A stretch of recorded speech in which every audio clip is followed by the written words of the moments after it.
Hello, ഇന്നത്തെ ക്ലാസ്സിൽ നമ്മൾ പഠിക്കാൻ പോകുന്ന ടോപ്പിക്കാണ് advantages and disadvantages of internal source.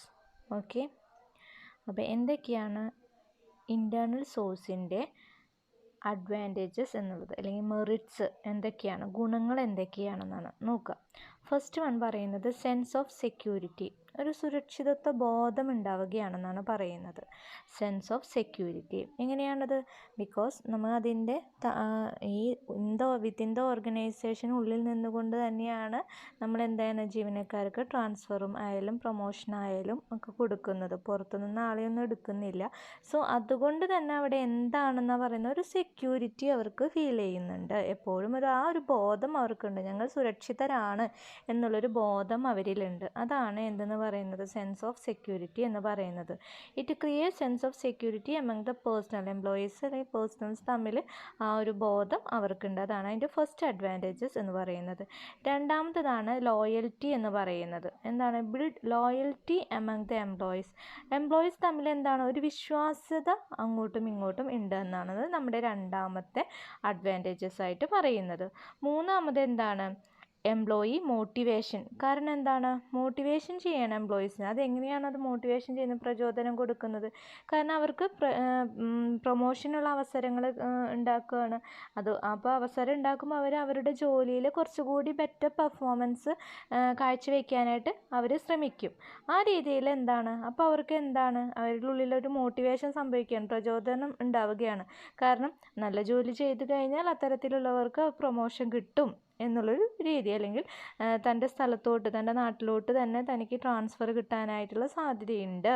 അപ്പോൾ ആ ഒരു ഇതുകൊണ്ട് തന്നെയാണ് എന്തെന്ന് പറയുന്നത് എംപ്ലോയി മോട്ടിവേഷൻ എന്തായിട്ട് വന്നത്, ഇൻറ്റേർണൽ സോഴ്സിൻ്റെ ഒരു അഡ്വാൻറ്റേജസ് ആയിട്ട് വന്നത്. Okay, motivates the employees for better പെർഫോമൻസിനായിട്ട് അവരെ മോട്ടിവേറ്റ് ചെയ്യുകയാണ്. ഏതിലൂടെയാണ്? പ്രൊമോഷനുള്ള അവസരങ്ങളൊക്കെ ഓപ്പർച്യൂണിറ്റീസ് ഒക്കെ കൊടുത്തുകൊണ്ട്. മനസ്സിലായോ? അപ്പോൾ അവർക്ക് അവരോട് തൊഴിലിനോട് കുറച്ച് ഒരു പ്രതിബദ്ധത ഉണ്ടാവും, കൂറുണ്ടാവും. ഓക്കെ, അതൊക്കെ പ്രകടിപ്പിക്കുകയും ജോലിയിൽ സാറ്റിസ്ഫൈ ആവുകയും ചെയ്യുകയാണ് എംപ്ലോയീസ്. ഓക്കെ, നെക്സ്റ്റ് പറയുന്നത് എക്കണോമിക്കലാണ് എന്ന് പറഞ്ഞാൽ എന്താണ്? ചിലവ് കുറവാണ് എന്നാണ് ഇതിൽ ഈ ഒരു ഇൻറ്റേർണൽ സോഴ്സിൻ്റെ ഒരു അഡ്വാൻറ്റേജസ് ആയിട്ട് പറയുന്നത്. ഇത് എക്കണോമിക്കലാണ്, ചിലവ് കുറവാണ്. It is an economical source of റിക്രൂട്ട്മെൻറ്റിൽ ഒരു ചിലവ് കുറഞ്ഞ ഒരു സോഴ്സാണ് ഏതെന്ന് പറയുന്നത് ഇൻറ്റേർണൽ സോഴ്സ് എന്ന് പറയുന്നത്. എന്തുകൊണ്ടായിരിക്കും?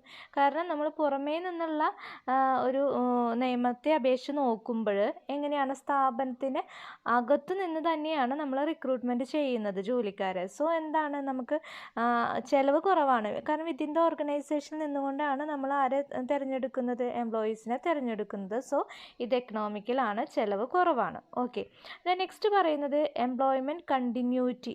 ജോലിയിൽ എങ്ങനെയാണ് അതൊരു കണ്ടിന്യൂറ്റി ഫീൽ ചെയ്യുകയാണ്. കാരണം പെട്ടെന്ന് തന്നെ അവരെ വേറൊരു ജോലിയിലോട്ട്, അവരുടെ പൊസിഷനിലോട്ടൊന്നും മാറ്റുന്നില്ല.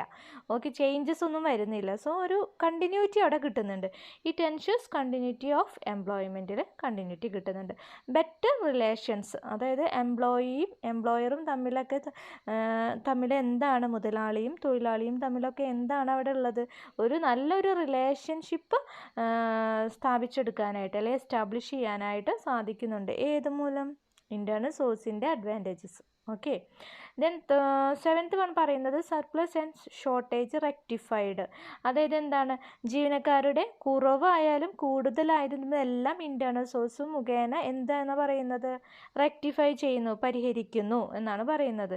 It helps to rectify the surplus and shortage of employees in each department. ഓരോ ഡിപ്പാർട്ട്മെൻറ്റിലെയും സർപ്ലസ് കൂടുതലുണ്ടോ, ജീവനക്കാരുടെ കൂടുതലായാലും കുറവായാലും എല്ലാം റെക്ടിഫൈ ചെയ്യപ്പെടുന്നു. എങ്ങനെ? ഇൻറ്റേർണൽ സോഴ്സിലൂടെ. Okay, tool for training. ഒരു ട്രെയിനിങ്ങിലുള്ള, പരിശീലനത്തിലുള്ള ഒരു ഉപകരണമാണ് എന്തെന്ന് പറയുന്നത് ഇൻറ്റേർണൽ സോഴ്സ് എന്ന് പറയുന്നത്. അതെങ്ങനെയാണ് ട്രെയിനിങ്ങിലെ സോഴ്സായിട്ട് മാറുന്നത്? It is a tool for training to prepare the employees for higher പൊസിഷനിലോട്ട് എന്താണ് വേണ്ടിയിട്ടുള്ള ഒരു ടൂളായിട്ട് ഏത് പ്രവർത്തിക്കുന്നു? ഇൻറ്റേർണൽ സോഴ്സ് പ്രവർത്തിക്കുന്നു. അതായത് ഇത് ജീവനക്കാരെ ഉയർന്ന സ്ഥാനങ്ങളിലേക്ക് എത്തിച്ചേരാനായിട്ടുള്ള സഹായിക്കുന്ന ഒരു പരിശീലന ഉപകരണമായിട്ട്, ടൂളായിട്ട് ഏത് പ്രവർത്തിക്കുന്നു? ഇൻറ്റേർണൽ സോഴ്സ് പ്രവർത്തിക്കുന്നു. ഓക്കെ, ഇതൊക്കെയാണ് നമ്മളുടെ അഡ്വാൻറ്റേജസ് എന്ന് പറയുന്നത്. ഏതിൻ്റെ? ഇൻറ്റേർണൽ സോഴ്സിൻ്റെ.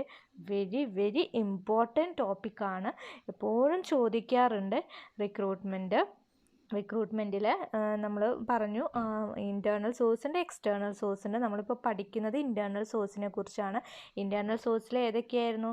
പ്രൊമോഷൻ ഉണ്ടായിരുന്നു, ട്രാൻസ്ഫർ ഉണ്ടായിരുന്നു. ഓക്കെ, ആ ഇൻറ്റേർണൽ സോഴ്സിൻ്റെ അഡ്വാൻറ്റേജസ് ആണ് നമ്മൾ പഠിക്കുന്നത്. ഓക്കെ, മനസ്സിലായോ? അതിലെ അഡ്വാൻറ്റേജസ് വളരെ വളരെ ഇമ്പോർട്ടൻ്റ് ആണ്. ഓക്കെ, ഇനി നമ്മൾക്ക് അതിൻ്റെ ഡിസഡ്വാൻറ്റേജസ് എന്തൊക്കെയെന്ന് നോക്കാം. ഓക്കെ, എന്തൊക്കെയാണ് ഇൻറ്റേർണൽ സോഴ്സിൻ്റെ disadvantages? Okay, no infusion of new blood. First വണ്ണാണ് എന്തെന്ന്? No infusion. ഇൻഫ്യൂഷൻ എന്ന് പറഞ്ഞാൽ ഇല്ലാതാക്കുക എന്നുള്ള. No infusion of new blood, അതായത് പുതിയ പ്രതിഭകളെ, അതായത് പുതിയ ആൾക്കാരെ, പുതിയ ന്യൂ ബ്ലഡ് കിട്ടാത്ത അവസ്ഥ എന്നാണ് ഉദ്ദേശിക്കുന്നത്. അതായത് അവിടെ ഉദ്ദേശിക്കുന്നത് പുതിയ പ്രതിഭകളെ, അതിൽ പുതിയ എംപ്ലോയീസിനെ ലഭിക്കാത്തൊരവസ്ഥ.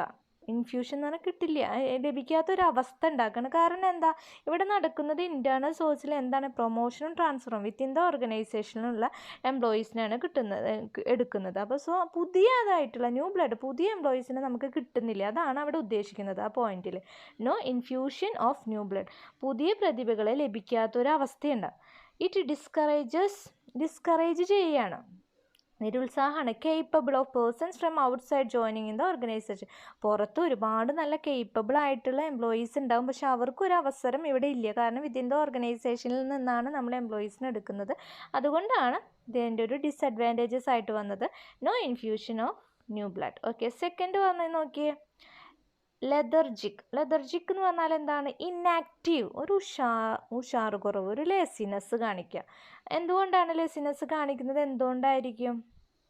അവർക്ക് ഉറപ്പാണ് എന്താണ്? പ്രൊമോഷൻ ഉറപ്പായതുകൊണ്ട് തന്നെ എന്താണ്? ജീവനക്കാർക്കിടയിൽ ഒരു മുരടിപ്പ് സംഭവിക്കുകയാണ്. മനസ്സിലായ സമയം? കാരണം അവർക്ക് എന്താണ്, ഈ ഒരു സംഭവം ഞങ്ങൾക്ക് പ്രൊമോഷൻ ഉണ്ടാവും എന്നുള്ള രീതിയിൽ ആയതുകൊണ്ട് തന്നെ അവർക്ക് എന്താണ്? ഒരു ലേസിനെസ് എപ്പോഴും feel ചെയ്യിക്കുന്നു.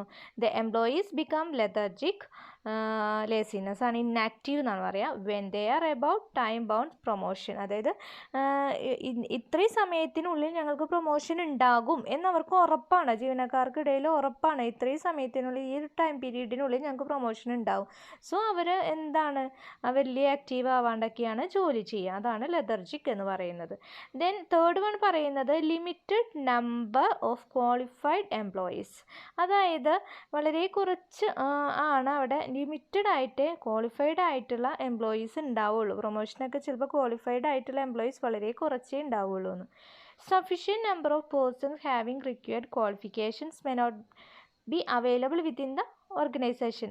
Sufficient number of persons, നമുക്ക് ആവശ്യമുള്ള നമ്പർ ഓഫ് പേഴ്സൺസ് റിക്വയർഡ് ക്വാളിഫിക്കേഷൻസിൽ ആവശ്യമായിട്ടുള്ള, നമുക്ക് സഫിഷ്യൻ്റ് ആയിട്ടുള്ള employees may not be available within the organisation. ചിലപ്പോൾ, മേ നോട്ട് ബി എന്ന് പറഞ്ഞാൽ ചിലപ്പോൾ എന്താണ്? ഓർഗനൈസേഷനിൽ ഉണ്ടായിക്കൊള്ളണമെന്നില്ല. സോ അതാണ് പറയുന്നത് limited number of qualified persons, അതായത് ലിമിറ്റഡ് നമ്പറേ ക്വാളിഫൈഡ് എംപ്ലോയീസ് ഉണ്ടാവുള്ളൂ. അതാണ് അതിൻ്റെ ഒരു അടുത്ത ലിമിറ്റേഷൻ എന്ന് പറയുന്നത്. Then no spirit of competition spirit ഒന്നും അവർക്കില്ല.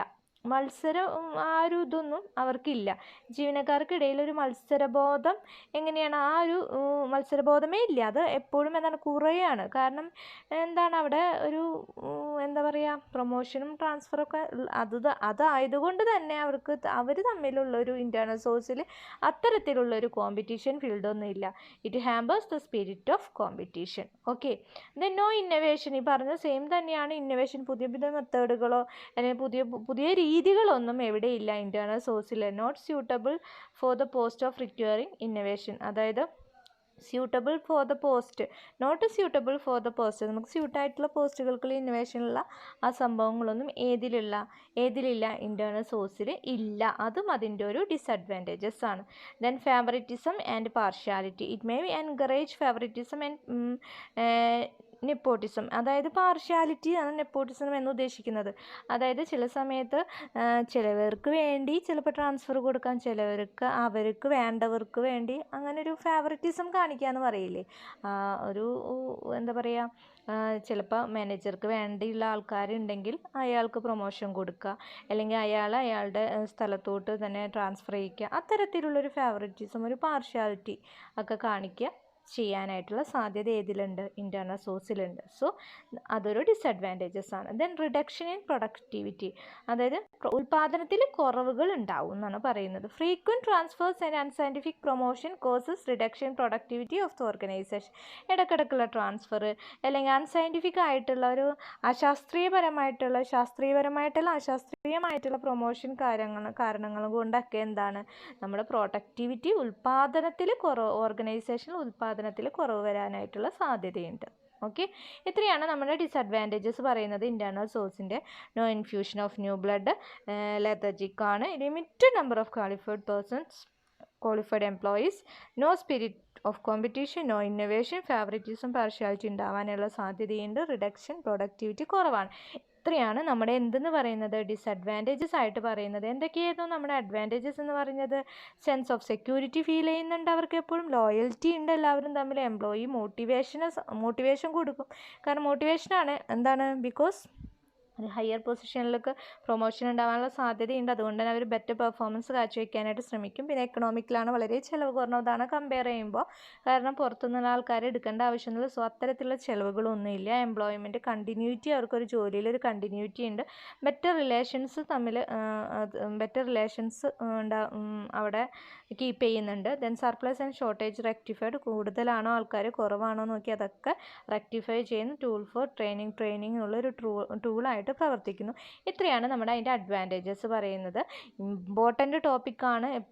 വീണ്ടും പറയുകയാണ്, ഇത് ഈ ഒരു ഭാഗം എന്ന് പറയുന്നത് ഈ ലെസണേ വളരെ ഇമ്പോർട്ടൻ്റ് ആണ് സ്റ്റാഫിംഗ് എന്ന് പറഞ്ഞിട്ടുള്ളത്. സോ ആസ്പെക്ട്സ് ഓഫ് സ്റ്റാഫിംഗ് ആ 3 അതായത് ഇപ്പോൾ നമ്മൾ പറയുന്ന റിക്രൂട്ട്മെൻറ്റ്, സെലക്ഷൻ ആൻഡ് ട്രെയിനിങ് ആണ് പറയുന്നത്. ഫസ്റ്റ് നമ്മൾ പഠിക്കുന്ന ടോപ്പിക്കാണ് റിക്രൂട്ട്മെൻറ്റിനെ കുറിച്ചാണ് ഇപ്പോൾ പഠിക്കുന്നത്. അപ്പോൾ വളരെ ഇമ്പോർട്ടൻ്റ് ആണ്, പഠിക്കുന്ന കാര്യങ്ങൾ വൃത്തിയായിട്ട് പഠിക്കാം. ഓക്കെ, അപ്പോൾ ഇന്ന് ഇത്രയേ ഉള്ളൂ. നെക്സ്റ്റ് അടുത്ത ക്ലാസ്സിലെടുക്കാം. Okay, thank you.